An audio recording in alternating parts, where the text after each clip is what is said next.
সবাইকে সালাম। আশা করি সবাই ভালো আছেন। অনেকদিন পর ইউটিউবে একটা ভিডিও আপলোড করলাম।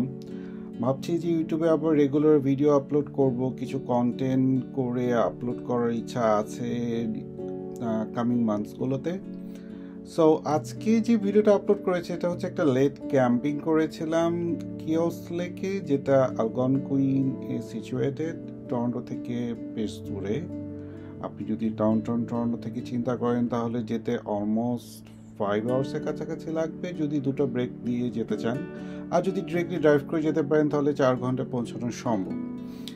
আজকে আমার এই ক্যাম্পিংয়ের সাথে হচ্ছে আমার ডগি, ওর নাম হচ্ছে টমটম, এবং আমি আমার নিজের যে ইনফ্লেটেবল বোটটা আছে, যেটাকে আমরা জোডিয়াক অথবা ডিঙ্গি বলি, সেটা পানিতে নামাবো।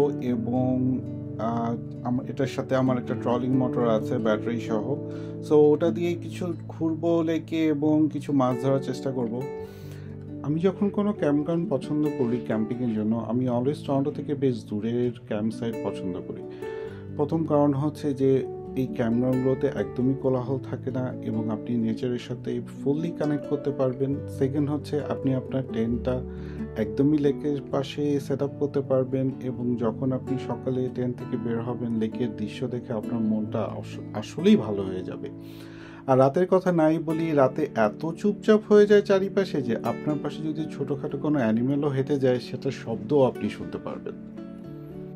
কিওস লেক অনেক চুপচাপ একটি জায়গা, কারণ আশেপাশে 50-60 কিলোমিটার রেডিয়াসের মধ্যে কোনো জনবসতি নেই, এবং এই লেকটি ট্রাউটের জন্য খুবই বিখ্যাত। মানুষ এখানে ট্রাউট ধরতে আসে। এখানে brown trout, rainbow trout, lake trout, সব ধরনের ট্রাউটও আছে। বাট আমি মূলত ব্যাস ধরি, but I am not sure ব্যাস আছে কিনা। সো দেখা যাক ব্যাস পাওয়া যায় কিনা।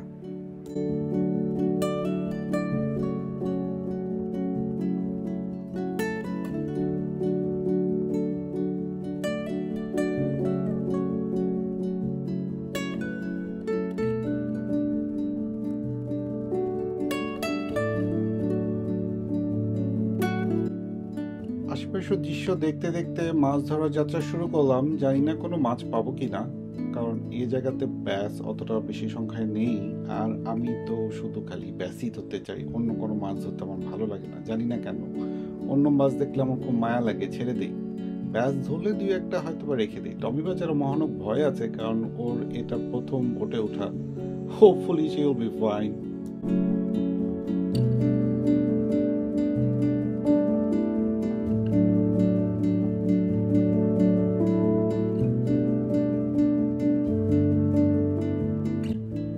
মাছ ধরার প্রিপারেশন শুরু।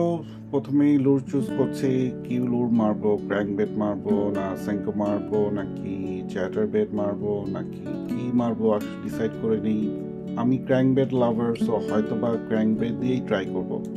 ব্যাসের সাথে আমার ভালোবাসা অনেক পুরনো, এটা সবারই জানা। যাই হোক, এখানে কোনো ব্যাসই আশা করিনি, বাট আল্লাহ রহমতে 4টা ব্যাস হুক করতে পেরেছি। সবই ছেড়ে দেওয়া হয়েছে, কারণ ক্যাম্পগ্রাউন্ডে মাছ কেটে কুটে সেটাকে বারবিকিউ করা বা রান্না করার মতো অ্যারেঞ্জমেন্ট নেই, আর করতেও যাচ্ছিলাম না, কারণ বৃষ্টি পড়ছে এমনি অলরেডি। সো এই জন্য ব্যাস যা ধরেছি বা মাছ যেটাই পেয়েছি সেটাই আমি রিলিজ করে দিয়েছি, সাথে রাখিনি।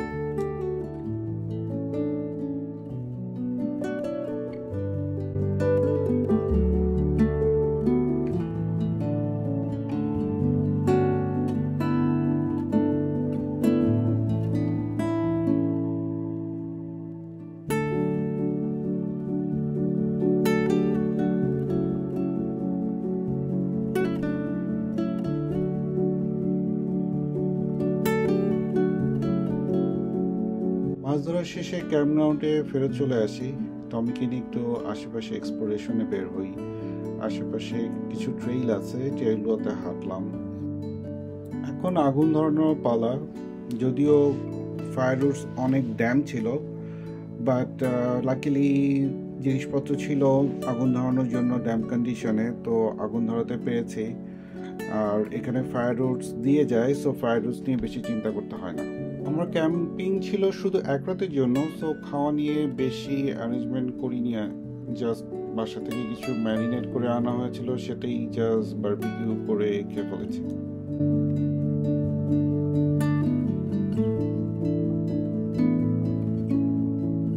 ক্যাম্পিং শেষে এবার বাড়ি ফেরার পালা।